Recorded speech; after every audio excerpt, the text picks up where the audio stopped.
Not really a flanker for Red Temptation in my mind. Maybe some similarities, but I don't think it's a flanker. Deep Temptation is an EDP that was launched in 2024, marketed for women but widely considered unisex. It's an oriental floral and amber leather. The top notes are coriander and blood orange. The heart is saffron and jasmine, and the base is dark woods and amber. The ingredient list also reveals jasmine oil, patchouli, and rose ketones. And like other people, I detect distinct mineral and violet leaf facets, not listed officially, yeah? And it's that part of the fragrance that will either draw you in or send you away.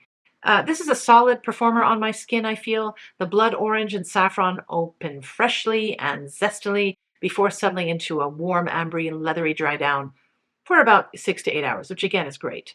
On clothing, I can smell this the next day, you guys, for better or for worse.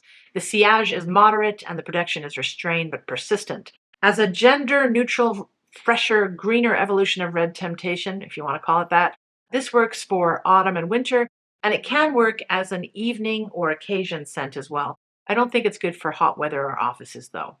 This was, and still is, I guess, a divisive release. But I think it's intriguing. It's not your run of the mill scent. If you appreciate mineral, spicy, amber, and leathery scents, this could be the gem for you. But if you veer towards the purely feminine or sweet, you might find this more challenging. I think this more of a unique fragrance with maybe some Red Temptation juice sort of poured in, which is similar to Baccarat Rouge, by the way, as you all know.